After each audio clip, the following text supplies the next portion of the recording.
Mr. Duval. Thank you, Mr. Chair, and thank you to all of you for your valuable time and coming back here to express your concerns and views. We really appreciate it. I would like to direct a question to Mr. Janson on his remarks. At any point during the years of the debate over the CPP expansion, did you have any indication, or your union have any indication, that the child rearing or disability dropouts were on the table for CPP expansion? No, and as I said today, it was a surprise to us to not see them included.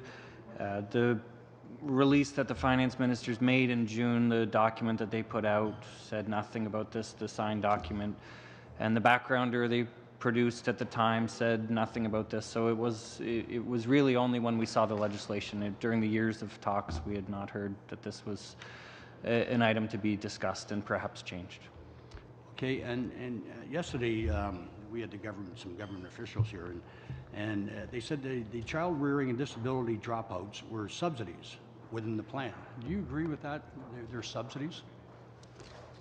Well, I think my views would be more in line with the Trudeau government of 1977 when they brought this measure in and said, what this does is doing away with a subsidy that flows from the unpaid work in the home that serves to penalize the person doing that unpaid work under the CPP. They saw that as an unfair subsidy from that person to Canadian society as a whole. So they saw fit to correct that subsidy through the CPP, and they did so, and it's worked well for 40 years. So I don't agree that having this mechanism there is a subsidy. I would argue that if we do away with this, we add a much more inequitable subsidy to the Canadian pension landscape. Okay, so Mr. Janson, do you know the effect of the absence of the dropouts will have on the gaps between future CPP pensions and those who would have used these provisions versus those who would not? Yes, you're asking about a dollar impact on a CPP benefit for a person with the dropouts versus absolutely without. We don't know those numbers. The finance officials in the chief actuary's office yesterday were asked directly about that, and they responded that they didn't have those figures and hadn't run those figures. They're really the only people who can do those kind of calculations. As I said, the average woman today earns 70 cents on the dollar for the average man's CPP entitlement. That's with the child rearing dropout. If that dropout wasn't there, that 70 cents would be lower, no doubt. Thank you. And Mr. Yussuff, I know your organization has worked very, very hard, and I give you kudos for being in the cooperation, the participation you've been doing in. But I know the CLC called on a 50%, from 33%, from 25 to 50%, a much bigger percentage, but it came out to be 33. And do you think that has a negative effect on the CLC or your organization of not receiving the 50% to the 33? Yeah, I mean, obviously, when we started the campaign, we recognized that 11 million Canadians today, that's 11 million who went to work today, have no workplace pension. And the only pension they're going to have when they retire, of course, is the Canada pension. And the fundamental challenge we face that we know that their savings are very low. And the reality is, for the average Canadians, for male is a little bit over $500 and something per month that's currently being paid out under the CPP. For women, it's even less than that. It's around $470 something in that range. So when we were looking at, of course, what we would like to see happen to an expanded CPP, we figured doubling the CPP benefit over a phased-in period would be the appropriate way to proceed, because what this will do is ensure that those Canadians, of course, who are currently getting the average benefit will see a doubling of that benefit as this will phase in. Of course, we're not pleased that we ended up where we did, but again, it is a significant increase in the context, given for the last 50 years the benefit had not changed other than the inflation protection that Canadians get to receive a benefit on a regular basis. So it's a reasonable compromise. We also knew we had to convince the provinces and the federal government to land in the same place. And given the complexity of CPP changes, this was not an easy task, as my friend Mark Janson noted. You require 66 and 2/3 of the provinces, representing 66 and 2/3 of the population. So where they ended up, obviously, it was an improvement, but we would have preferred a been much larger improvement, because it took us 50 years to get to this stage. Yes. I hope it doesn't take us another 50 years to get to the next stage in improving the Canada Pension Plan. So, Mr. Yussuff, do you anticipate the labor movement will rethink its endorsement, given the recent information with the dropout of their child rearing and disabled?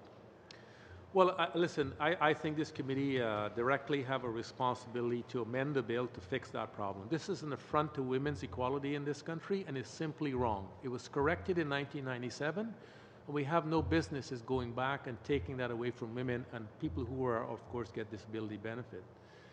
However the department came up with the draft, they made a fundamental mistake in my view, and they need to be fixed, and this committee has a responsibility to fix that. More than half the workforce today are represented by women.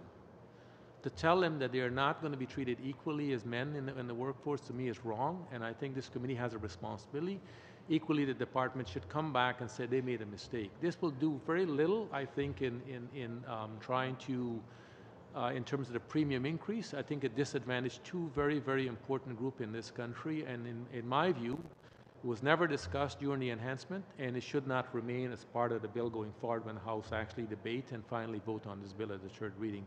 I think it's fundamentally wrong, and this, given what the government has said about women's equality, I don't think this was intended, and I think it needs to be fixed, fundamentally need to be fixed. I appreciate that. One quick one, yep. To Ms. Levesque. If I read you right, if I heard you right, you mentioned about the 25,000 and under. Those people would be exempted. Is that what I'm hearing? On that type of income, anybody making $25,000 and under? Yeah, we want them to have the bill is good because they will have a credit on those even if they have a low salary, they will get the credit. So we're really happy for that because they need it. But at one point, what we don't think that things that could have been looked forward is that the credit that come to give them back the money, their contribution, is maybe not the good way, because there's no mechanism in the law that to see over the time in the next 20 or 25 years if those two mechanisms will stay the same, and if at one point the work credit will be moved or change, and those people will end up paying the contribution and not get the refund by the fiscal. So maybe take time to find something in the Canadian pension plan, the pension plan, that maybe said the contribution is zero for those people. Don't collect them, like when you have a low salary, you don't pay. You sign something, you don't pay when you, I think it's 10,000. You don't pay forward your tax. What about the business? Do they pay? Yeah, but the business has to pay the contribution. Yeah. Thanks. Mr. Duval, last round of questions, unless you won, Mr. Champagne. Mr. Duval. Thank you. Just a quick question and to Mr. Janson. Right now, the CPP delivers a pretty secure pension. They know what they're going to get. They think at the end, anyways, they know what they're going to get. But they have no idea how much they're saving towards that CPP pension. And what can they expect to receive when they retire? So do you think the CPP should improve its reporting to Canadians? And if so, how? It's a great question. It's to even know how much you're going to receive from CPP, you have to go on Service Canada and create a login and get your CPP statement. So it's not something that's automatically sent to Canadians every year. We everyone sees the deduction from their paycheck every 2 weeks, so you're aware of what's going in, but as you say, you're not aware of what's going out. Typically in a workplace pension plan, the plan administrator would have to provide an annual pension statement to every member saying this is how much you've put in, this is how much benefits you've earned to date, and this is your expected pension on retirement. I think it would be entirely appropriate for the CPP to do something similar to that, so that we don't only see what's going out every 2 weeks, and so we can prepare for what we will receive under the plan when we retire. Okay. Thank you.